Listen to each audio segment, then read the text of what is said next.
Olá, sejam bem-vindas e bem-vindos ao Rádio Peão, podcast semanal da Você S.A. Eu sou Elisa Tosi. E eu sou Luciana Lima. Com isolamento social, muita gente está aproveitando o tempo para se aprimorar profissionalmente, de forma remota, é claro. Segundo dados da Cato Educação, houve um aumento de 78% em matrículas para cursos EAD durante o mês de maio na plataforma. Informações do Google também mostram que o número de buscas sobre cursos online é o maior desde 2015. Mas a maior procura trouxe também dúvidas sobre como se organizar para estudar à distância ou até mesmo sobre quais cursos escolher nesse momento de crise. Por isso, hoje, no nosso episódio 45 do Rádio Peão, vamos mostrar como aproveitar melhor o EAD e também vamos debater as tendências da educação online para o mundo pós-pandemia. Para isso, convidamos dois especialistas no assunto. Estão conosco Milton Beck, diretor-geral do LinkedIn para a América Latina. Oi, Milton, bem-vindo ao Rádio Peão. Olá a todos, bom dia, obrigado pelo convite. E também Armando Lourenço, diretor da UI University para Latam Sul e Brasil. Bom dia, Armando, seja bem-vindo. Bom dia, obrigado pelo convite. Bom, antes da gente começar esse podcast, eu quero dar 2 recados. Primeiro é que nós estamos gravando remotamente, por isso pode haver alguns ruídos e instabilidades no nosso áudio.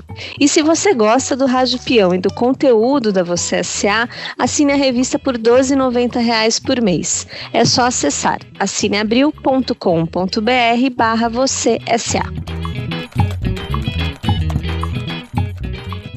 Eu gostaria de começar o primeiro bloco debatendo quais cursos escolher.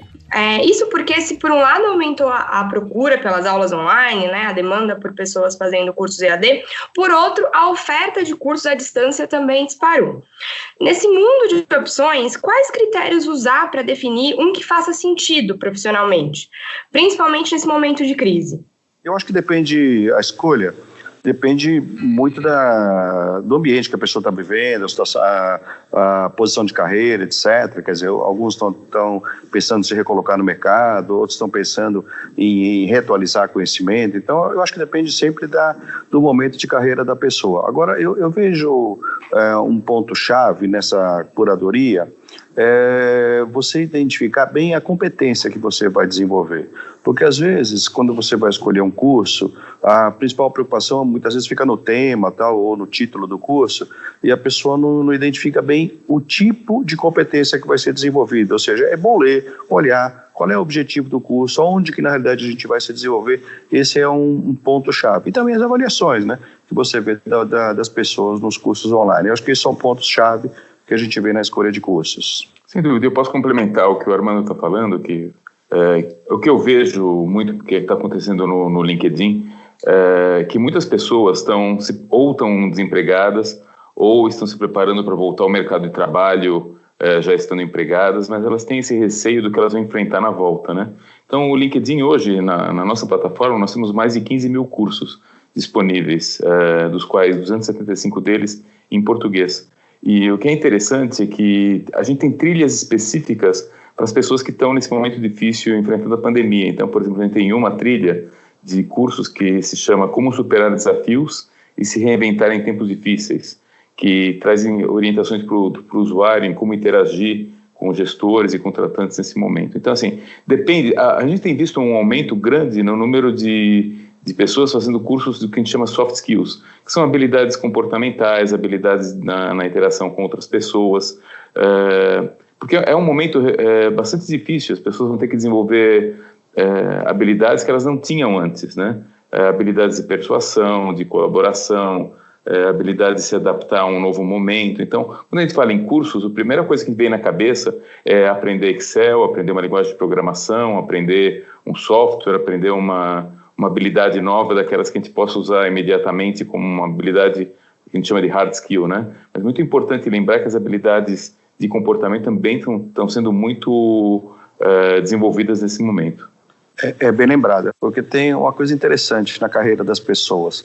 Como está mudando esse formato de emprego para trabalho, quer dizer, você está descobrindo aí um talento seu para vender, às vezes você tem um perfil muito técnico. Então, quer dizer, você conhece bem tecnicamente o que você faz, mas na hora que você volta para o mercado, outras habilidades são necessárias, quando você vai vender o seu trabalho, ou seja, mais, né, nesse conceito de você SA, né? Ou seja, então você precisa aprender a negociar, você precisa aprender a vender, você precisa aprender a fazer uma proposta para o cliente, ou seja, quando você vai para o mercado de trabalho, não numa perspectiva de emprego, mas de trabalho, eu acho que é muito importante você evidenciar esse tipo de coisa. Outros temas que eu tenho visto, assim, bem recentemente o pessoal está procurando, é a questão de vendas pela web, pela internet. Porque uma coisa é você fazer uma venda para um cliente, sobretudo venda de serviços, a venda de maneira pessoal. Agora, outra coisa é você fazer isso pela web, você vender virtualmente. Então, exige, na realidade da pessoa,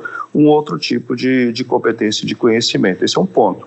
O outro é você liderar equipes virtuais. Quer dizer, por exemplo, hoje, você liderar equipes no ambiente da pandemia é um tipo de skill. Agora, quando você vai liderar fora desse ambiente, aí a gente vai precisar talvez de outros skills. Então eu tenho notado muitas pessoas me perguntam muito, Armando, como é que eu faço para vender virtualmente e como é que eu faço para liderar também virtualmente as equipes remotas. E vocês acham que com a pandemia está caindo por terra aquele fato de que a gente falava muito, tem gente que não tem perfil para estudar à distância, tem gente que só consegue realmente se concentrar dentro da sala de aula. Agora com o isolamento social, quem precisou ou quis, né, continuar estudando, realmente teve que se adaptar ao remoto. Quais que são as estratégias que vocês acham que a gente tem que aplicar para aprender melhor remotamente? Como é que a gente tem disciplina para não abandonar os cursos ou para não se distrair? O que vocês aconselham? Eu acho que alguma das condições para o curso ser bem sucedido, né? Primeiro você dedicar o tempo para isso, colocar como uma tarefa e não como algo a mais, né? É algo para ser feito. Eu acho que cursos muito longos também requerem muito mais disciplina. Então eu acho que, por exemplo, você colocar uma série de cursos de 1 hora, 1h30, 2 horas, ao invés de se demandar cursos que sejam muito longos, tá? Também ajuda, né? Então o que eu tenho visto bastante, Elisa, que nesse momento aqui, cursos que estão relacionados, como o próprio Armando falou, de vendas à distância, tecnologia. Então as empresas estão, por obrigação, né, pelo momento, estão se digitalizando de forma mais rápida até do que planejavam, né? Então, um aumento do número de videoconferências, um aumento do comércio eletrônico, um aumento na otimização de cadeias de suprimento. Então, a própria pandemia fez com que as empresas mudassem. E essa parte digital nunca foi tão importante como agora, né? Então, eu tenho visto muitas pessoas buscando adquirir novas habilidades na área digital, seja na área de programação, na área de design digital, outras áreas, né?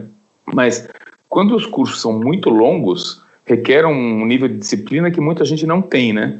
Então, uma sugestão que eu tenho é efetivamente começar com cursos mais curtos, né? E você vai tendo o prazer de fazer esse curso, terminar e vendo que é possível fazer à distância, né? Então, para muita gente vai ser uma mudança, mas eu acho que é bem factível. Eu vejo assim, por exemplo, os cursos à distância, eles já têm há muito tempo no Brasil, mesmo no mundo. Eu acho que eles estão se intensificando agora, quer dizer, talvez não seja nenhuma tendência do que vai acontecer no futuro, mas algo que já está acontecendo e vai continuar. Agora, seguramente, o que o Milton falou é verdade, né? Você tem que ter uma preocupação de ser uma atividade concreta no sentido da palavra, porque a flexibilidade é uma coisa, e isso o curso à distância te dá. Quer dizer, você pode fazer em qualquer momento, você pode fazer em qualquer lugar, mas você vai fazer. Então, esse é o ponto. Então, quando você escolhe, por exemplo, um tema que não é atraente, que você vai se desistir ao longo do caminho, ou mesmo ele vai ser muito longo, muitas vezes leva a pessoa a não querer fazer. Mas aí vai a palavra disciplina. Eu vou te dar um exemplo pessoal. Eu acabei, esse mês passado, uma pós-graduação em filosofia. Eu fiz totalmente à distância, agora estou entregando a monografia. Mas, embora eu tenha tido a flexibilidade de escolher em que momentos eu poderia ver, por exemplo, os vídeos, estudar os materiais, eu tinha uma agenda muito concreta, quer dizer, eu sabia exatamente quando eu ia fazer, quando eu ia acabar, porque se você não tiver essa disciplina, dificilmente você vai realizar. Agora, esse é um curso numa perspectiva de curso mais longo. Agora, note, você tem os microlearners aí, que são uma febre, né? Quer dizer, nos Estados Unidos, a primeira vez que eu vi em 2017, quer dizer, já eram uma coisa muito legal, quer dizer, que são esses pequenos, os vídeos muito curtos, com um artigo, por exemplo, acompanhando, e um quiz. Quer dizer, ou seja, esse eu vejo assim, uma sequência muito grande desses vídeos mais curtos também no mercado. A gente fez um estudo em janeiro, o LinkedIn fez um estudo em janeiro que apontava 5 habilidades comportamentais mais demandadas pelas empresas, né?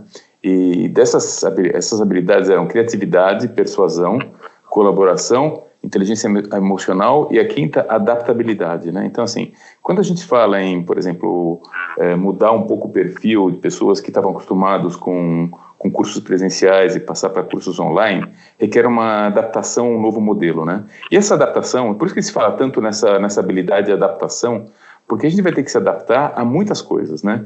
Então, vamos ter que nos adaptar a fazer mais cursos online e menos cursos presenciais, como vamos ter que nos adaptar a modelos de trabalho no qual estar no escritório vai ser menos frequente, no qual o contato físico com outras pessoas vai ser menor, no qual vamos ter que trabalhar com uma colaboração à distância. Então, para fazer isso aqui ser produtivo, e aqui a gente está falando especificamente sobre educação à distância, né? Mas eu acho que, para mim, a palavra que vem muito em termos de habilidade necessária nesse tempo é a adaptabilidade. E é uma coisa que você não vai aprender na faculdade, não vai aprender... você vai aprender através de pequenos cursos, através de mentorização, de coaching, né? E você vai ter que se adaptar a coisas que eventualmente você não estava acostumado, né?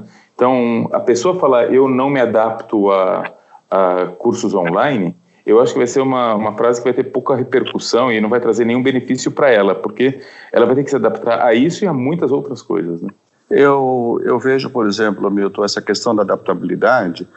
Por exemplo, eu que vivia, agora a gente fala muito da transformação digital, mas eu vivia a era da informatização, né, na década de 80, que também eram mudanças de tecnologia.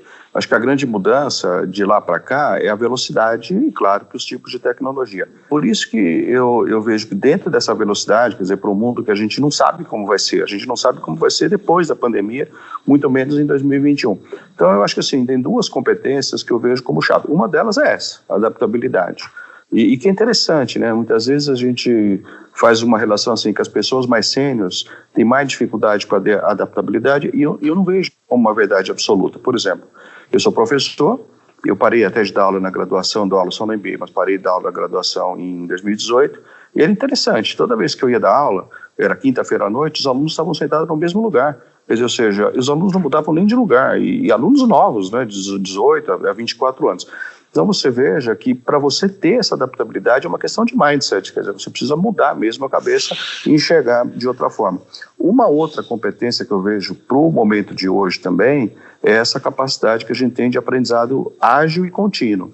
Quer dizer, ou seja, por exemplo, como eu estava comentando, né, quer dizer, o formato de emprego e trabalho está mudando, você vai ter novos tipos de formas de contratação, então a gente vai precisar aprender, quer dizer, porque hoje você vai reduzir, você vai, por exemplo, resolver uma questão de um gap de competência na empresa, teoricamente você vai contratar uma pessoa que vai ficar por um período um pouquinho mais longo. Agora, você pode contratar uma startup. Quer dizer, se você contrata uma startup para diminuir esse gap de competência, a seleção é diferente, a remuneração é diferente, a avaliação de performance é diferente. Então você veja que a gente vai ter que reaprender, por exemplo, todos os processos de RH de uma maneira rápida e contínua. E quando eu falo rápida, eu não estou falando assim um aprendizado, esse learning agility, não de maneira rápida aprender em 15 minutos, mas ter prontidão para aprender, sabe? Porque as coisas estão mudando e mudando rapidamente. O EAD há algum tempo tem sido um grande aliado das empresas para capacitar funcionários, né? Muitas empresas têm plataformas de universidade corporativa, o microlearning, como a gente bem citou. A UI, por exemplo, utiliza videoaulas, gamificação e já tem uma tradição nas plataformas digitais, né, Armando? Como essa experiência anterior ajudou vocês nesse momento de isolamento? Olha, a gente sempre teve assim um foco muito grande na educação à distância, treinamentos virtuais, mas era num percentual menor, quer dizer, talvez eram 25% dos cursos eram virtuais e 75% presenciais. Nessa virada agora, que a gente teve com a pandemia, a gente virtualizou 100% dos treinamentos. E os online, a gente tem 1.089 títulos. Então, essa capacidade de mudança foi muito grande. E as pessoas estão indo bem. Quer dizer, ou seja, agora, o importante é entender é que o design instrucional de um curso presencial é diferente do design instrucional de um curso virtual. Quer dizer, não é simplesmente colocar, por exemplo, numa plataforma, no Zoom, o mesmo tipo de treinamento. Ele tem que mudar, a lógica dele muda. Então, a gente virtualizou, a gente criou, inclusive, um guide no começo, porque foi difícil até para a gente se ajustar, e depois a coisa foi andando, ou seja, a gente virtualizou tudo. Inclusive, agora, a gente lançou globalmente, dia 1 de julho, o MBA e o iTech. É o MBA em parceria com a Hilt International Business School, e a gente está agora proporcionando o MBA para todos os profissionais do mundo, para todas as categorias, totalmente digital. Quer dizer, um aspecto bem interessante essa novidade. Do nosso lado, o LinkedIn é uma multinacional que está presente em mais de 20 países, né? Então, a gente tem muito lançamento de produto, mudanças de processo, tecnologias que estão mudando, evoluindo. Então, já historicamente, desde antes da pandemia, a gente tem muito treinamento online, porque é muito difícil você fazer tudo isso presencial, né? Então, trimestralmente, nós temos essas rotinas de fazer treinamentos. A gente sabe quem fez, quem não fez, as notas que tirou, muito baseado em gamificação também, né? Então, você vai ganhando pontos e medalhas conforme você vai evoluindo nos treinamentos, né? Então, e é monitorado, tá? Então, a gente, tanto os funcionários como os líderes sabem quem está fazendo o treinamento, todo mundo entende a importância disso. Então, para nós, que somos uma empresa tecnológica, que estamos nesse setor, talvez seja um pouco mais fácil, né? Mas eu entendo que, para muitas empresas que estão em ramos mais tradicionais, não é uma adaptação tão rápida como para outras, né? Então, uma coisa interessante, por exemplo, no LinkedIn, que você mesmo mencionou, que uma coisa é você ter o treinamento, outra coisa é você fazer o treinamento, né? As pessoas normalmente tendem a desistir, ou começam e param, ou nem começam, né? Uma coisa importante que o LinkedIn faz é permitir que o usuário ele coloque o certificado, quando ele passa num treinamento, que ele coloque o certificado no perfil, então dá um senso de vitória, né, eu fiz meu treinamento e estou colocando esse diploma aqui no meu perfil. E o próprio perfil do LinkedIn, como ele entende quais são no que o usuário trabalha e as características desse perfil, ele sugere treinamentos mais voltados para aquela profissão, né? Então, eu acho que é um conjunto de coisas, não tem uma única bala de prata que resolve, né? Mas você tem um conjunto de coisas, a mensuração, a premiação, a gamificação, tudo isso ajuda a fazer com que os treinamentos sejam mais bem-sucedidos e incorporados pelas pessoas, né? Sim, eu concordo. Eu acho que o Milton falou a verdade, mas quando a gente olha só o treinamento em si, essa bala de prata ela não existe, né? É um conjunto de coisas. E eu vejo, você ter esses treinamentos atraentes e, sobretudo, o conteúdo está bem justo com a necessidade da pessoa, isso fortalece bastante. Mas volto a dizer, o conteúdo é uma parte, o outro ponto é o design desse treinamento, e uma preocupação que eu venho tendo bastante, eu acho que talvez assim, ao longo dos anos, as pessoas sempre se preocuparam em se os treinamentos presenciais online, no caso aqui online, eles desenvolviam a competência, né? Eu acho que a grande preocupação nossa pelo lado da empresa é se as pessoas estão aplicando de fato essa competência. Por exemplo, a gente aumentou em 40% o nosso investimento de horas em treinamento agora, nesse período pós-pandemia. Então, aliás, durante o começo da pandemia para cá. Então, o importante para nós, quer dizer, não é só o investimento, é também se as pessoas estão aplicando, porque ainda existe na educação um conceito muito grande de que só o aprendizado resolve. O aprendizado ele é importante, mas se não houver aplicação e não houver impacto no negócio da organização, então muitas vezes ele talvez não tenha feito tanto sentido quanto a gente imaginava. É verdade, esse crescimento que você fala, Armando, vou te passar alguns números aqui para os ouvintes, tá? Então, a nossa plataforma de treinamento chamada LinkedIn Learning, por exemplo, em abril, que é um número que eu tenho recente aqui, teve 7,7 milhões de horas assistidas, tá? De treinamento na nossa plataforma. E esse número foi 3 vezes superior ao de fevereiro, tá? Então, de abril para fevereiro, a gente viu um número 3 vezes maior de horas assistidas. E quando a gente pegou no Brasil em particular, que talvez é um país que está menos acostumado com treinamento online, né? a gente viu que foi um crescimento de 48% entre março e abril no número de horas, tá? Então, mesmo os brasileiros que relutavam ou se diziam relutantes com utilização de online, cresceu 50%, tá? Então, a necessidade faz acontecer, né? Então, a gente viu um aumento que a gente também não esperava, né? Talvez não acontecesse se não fosse em função da pandemia, mas que talvez se continue, né? Independente mesmo quando o vírus for embora, né?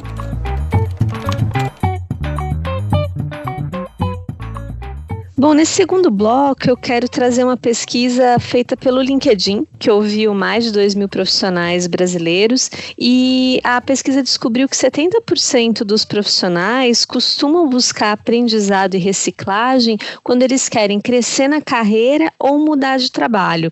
Então tem esses objetivos muito específicos por trás. E aí eu queria saber de vocês, ter esse objetivo para buscar conhecimento faz sentido, ou é melhor a gente ir atrás de se atualizar independentemente do momento profissional? O que você acha, Milton? O Armando falou muito bem sobre a necessidade de aprendizado constante hoje em dia, né? Então as empresas contratam os profissionais com base num conjunto de características, mas o que eles sabem, o que os profissionais sabem hoje, provavelmente não vai ser relevante daqui a 2, 3 anos, né? Então, assim, se o profissional não se desenvolver e não manter essa cultura de vou o tempo todo aprender, a chance dele ficar obsoleto e de não ser um profissional desejado cresce muito, né? Então, a pesquisa mostra que as pessoas querem fazer cursos e se desenvolver para procurar um novo trabalho ou crescer, mas eu acho que também tem um lado que é, além do crescer, se manter nas posições. Quando a gente pega esse cenário que a gente viu sobre a pandemia, né, a gente viu que tem um nível de ansiedade das pessoas cresceu muitíssimo, né? Então isso não é uma novidade. Essa ansiedade é em função não só do confinamento, mas em função de não saber se quando a pandemia passar, ou se o emprego vai estar igual, se eu vou ter minha vaga lá, como vai ser a minha volta ao trabalho como era antes, né? Então, todas essas são motivos de ansiedade. E nessa ansiedade toda, uma das coisas que a gente viu é que, primeiro, as pessoas que estão trabalhando em casa, trabalham mais horas, né? Então, elas começam... a gente viu que quase uma grande maioria delas trabalhando pelo menos 1 hora a mais por dia, e um número em torno de 20% a 30% trabalhando até 4 horas a mais por dia, começam a responder e-mails fora de horário para mostrar que estão comprometidas com o trabalho, e também tem essa parte do treinamento, né? Então está tudo isso associado, esse receio de perder emprego, esse receio de não poder crescer na carreira, esse receio de não ser competitivo para próximas vagas, faz com que as pessoas queiram se desenvolver mais. Então, assim, tem o lado do medo, mas tem o lado de ambição, de querer se desenvolver, que também eu vejo muito positivamente, né? Eu concordo, eu acho que é lógico o que a pesquisa deu, porque as pessoas têm uma visão muitas vezes de curto prazo, mas quando a gente pensa na carreira, eu acho que a gente deveria ter uma visão da posição que a gente vai alcançar um pouco mais para frente. Então, por exemplo, os treinamentos que a gente faz, a educação de uma maneira formal, ela é muito importante, mas eu vou te dar um exemplo, com experiências. Será que a empresa que a gente trabalha, por exemplo, ela dá as experiências que a gente precisa para a posição de carreira que a gente vai ter lá na frente? Essa é uma pergunta que a gente tem que fazer constantemente, até porque, assim, dentro de uma situação onde a questão financeira da pessoa seja regular, ele também escolhe a empresa, quer dizer, não é só a empresa que escolhe. Então, da mesma forma que você deveria ver quais experiências você deveria ter para conseguir uma posição na carreira, você também deveria ver a questão de treinamento, ou seja, não escolher o treinamento especificamente só no momento que você precisa, ou quando você está, assim, numa mudança de carreira, ou quando você está no curto prazo, ou seja, a gente precisa ter uma visão de longo prazo. Então, esse é o ponto que eu vejo de treinamento, quer dizer, da mesma forma que eu vejo a questão de experiência, quer dizer, que são pilares-chave para o nível de formação de uma pessoa, além de mentor, em coaching, etc. Agora, a mudança é muito grande, né? Quer dizer, não dá para parar. Você pega, por exemplo, a reunião que teve na ONU com a CEPAL em 2018, mostrou, né, que as crianças que entraram naquele ano, no primeiro ano da escola, elas iriam trabalhar em profissões que não existiriam em 2018. Ou seja, se você não tiver em constante atualização, você não fica. Essa transformação digital, ela está mostrando para a gente, quer dizer, e boa parte dessas novas profissões que vão existir, que a gente desconhece hoje, elas estão no campo digital. Quer dizer, as pesquisas, o Fórum Econômico mostrou, e o Mundial mostrou, mais recente, que em 2022, 6,1 milhões de novos empregos vão surgir em função dessas profissões emergentes, quer dizer, ou seja, não dá para você ficar parado só, você precisa estar sempre se atualizando. Esse é o conceito do upskilling, né? Quer dizer, ou seja, de você estar constantemente se recolocando. Agora, eu entendo até que quando você tem pessoas, por exemplo, que já estão há muito tempo fora do mercado de trabalho, a própria profissão da pessoa talvez seja extinta. Então, ele tem o reskilling, quer dizer, ele também vai ter que se aprender e se formar, e vai ter que, enfim, formar novos conhecimentos para poder atuar em novas áreas. Também eu penso assim, né? Que teve de gente que está aumentando, buscando cursos de gerenciamento de estresse, né? Então, nossa, sim. As pessoas estão muito estressadas, né? Estão muito ansiosas, estão lidando com momentos difíceis. Tem gestores que não sabem gerenciar seus funcionários. O Armando falou isso no começo da apresentação, né? Os gestores que não sabem gerenciar pessoas à distância, pessoas que estavam acostumadas a serem medidas por estarem no escritório 9 horas e agora estão sendo medidas por produtividade, né? Pelo trabalho realizado, pela entrega efetivamente, né? Gerando mais estresse ainda. Então, assim, tem um misto entre buscar cursos que sejam aqueles treinamentos que vão trazer capacidades para preparar a pessoa para a vida profissional, para daqui 1, 2, 5, 10 anos, né? E tem aqueles cursos que as pessoas estão fazendo para tentar resolver um problema imediato, que é como eu lido com esse momento que eu estou super estressado, eu não estou conseguindo ser produtivo, não estou conseguindo gerenciar a minha equipe, não estou conseguindo lidar com esse momento, né? Então tem os dois lados, assim, os longa distância e os como eu resolvo meu problema imediato, né? Eu vejo na UI a gente tem feito a ciência de curto prazo, além dos que eu estava mencionando, de soft skills, tem muito ligados à saúde, bem-estar também, né? A UI está muito preocupada com o bem-estar das pessoas e a gente tem feito muitos cursos nessa área também. E falando ainda um pouco de carreira, dá para a gente dizer que ainda existe algum tipo de preconceito da parte dos recrutadores ou mesmo dos profissionais com as pessoas que se formam em modalidades EAD, né? Que antes tinha aquela história, mas se formou EAD, talvez não seja tão bom, não sei o quê. E eu também, outra coisa que eu queria abordar é como trazer essas formações, tanto, enfim, MBAs, pós-graduações, mas também cursos mais curtos, né? Eu fiz um curso de um mês, um curso menor, na hora da entrevista de emprego, né? Na hora de você estar contando a sua trajetória, estar contando as suas competências que você adquiriu. Olha, eu vejo assim, a questão do ensino à distância, a gente tem falado muito do ensino à distância agora, talvez mais pelo impacto da habitualização em função da pandemia, mas ele já vem de muito tempo, né? Quer dizer, por exemplo, os profissionais da UI, eles fazem graduação à distância já um prazo mais longo, quer dizer, a gente está bem acostumado com isso. E eu vejo várias empresas que trabalham já com esse conceito de você trabalhar, estudar à distância. Então, eu acho que o preconceito, se existe, ele está diminuindo cada vez mais, até porque muitas dessas pessoas que também vão recrutar também já fizeram um curso à distância. Então, quando você tem uma pessoa que não tem essa experiência, talvez até tenha, mas na medida que ele vai passando por isso também, ele vai diminuindo esse preconceito que teoricamente não deveria existir, porque quando você pensa em curso à distância, ele tem algumas funcionalidades que eles colocam as pessoas para viver a experiência virtualmente falando. Então, quer dizer, não precisa necessariamente só ser um vídeo, quer dizer, existem outras experiências que você pode passar com funcionalidades de ferramenta. Então, eu não vejo, assim, um grande problema. Pelo contrário, eu acho que esse é o caminho mesmo. Sua pergunta é ótima. Quando você pega no viés dos recrutadores, né, você mencionou a parte de IAD, né, mas podem ter viés de todos os tipos, né, de idade, de sexo, de raça, de formação. Então, assim, são vários tipos de viés que podem ter, e eu acho que os recrutadores estão se desenvolvendo também para buscar mais nos profissionais a habilidade necessária, né, e o que as pessoas precisam ter de características para exercer a função, e menos um pouco a formação e outras características que às vezes são puro viés negativo, né. Então, as pessoas elas têm que ser contratadas pelo que elas sabem fazer, pela capacidade que elas têm de desenvolver tarefas e aprender, e se desenvolver e crescer, e menos em função de ideias, às vezes, que são ideias preconcebidas que não refletem exatamente a realidade, né?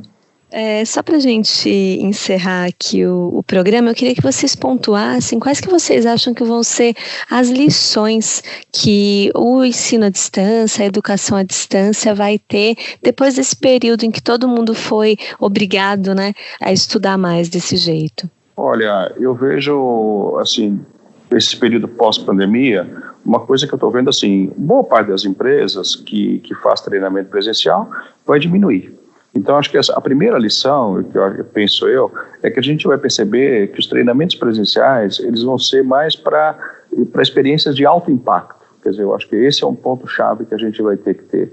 Então, alguns treinamentos, realmente, eles vão ter que ser. O resto a gente vai virtualizar, e vai virtualizar por diversos canais. Quer dizer, uma das opções que a gente conhece é a videoaula, ou vídeos interativos, mas você tem as simulações realísticas, quer dizer, você tem uma série de canais que você vai ter. Então, acho que essa amplitude de canais vai aparecer cada vez mais, e também a gente vai perceber que os treinamentos presenciais vão ser para experiências de alto impacto, na minha opinião.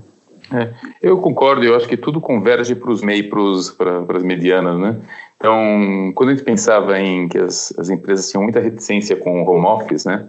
Porque não acreditavam que era possível ser produtivo em home office, estão vendo agora que é possível, né? Então, quando a pandemia diminuir ou acabar, a gente vai ver que as pessoas não vão voltar 100% para o escritório, mas também não vai ser uma coisa de um lado ou de outro, preto e branco, né? Então, provavelmente vai ter um número de horas que a pessoa vai trabalhar de casa, mas também vai voltar para o escritório, porque trabalhar no escritório é importante.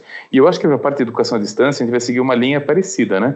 Então, eu acho que vai aumentar a relevância dos cursos à distância, o que não vai acabar com os cursos presenciais, né? Porque você tem a interação, tem o convívio, tem o café no corredor, tem o café entre as aulas. Então, assim, toda essa parte contribui, não é só a aula em si, mas todo esse convívio é importante. Então, eu acho que a gente vai sempre convergir para os meios, sabe?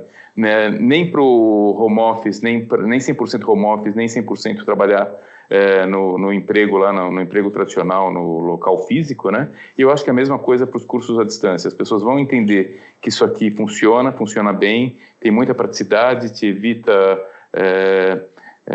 tempo perdido com o transporte, mas também não cobre 100% de tudo. Você perde um pouco do convívio, das interações e assim por diante, né? Então, estamos caminhando por um meio termo, eu acho. Legal, gente. E para encerrar o programa, é hora de receber o feedback dos nossos ouvintes. Na semana passada, o Rádio Peão explicou como se recolocar mesmo com a crise. E a Juliana Marta comentou uma fala da Mariana Ramos, CEO da GUP, sobre tentar coisas novas durante esse período. Ela disse o seguinte: ótima dica. Muitas pessoas começaram a se reinventar na quarentena. Esse foi um fator positivo dentro desse cenário tão difícil.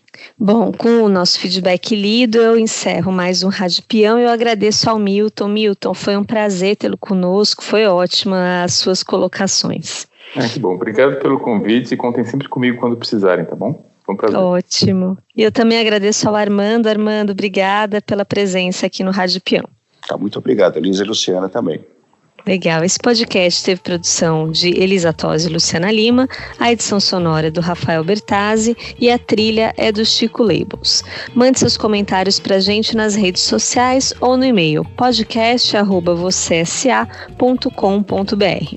E lembre-se, lave as mãos, use máscara e, se puder, continue um pouco mais em casa. Até a próxima quarta-feira.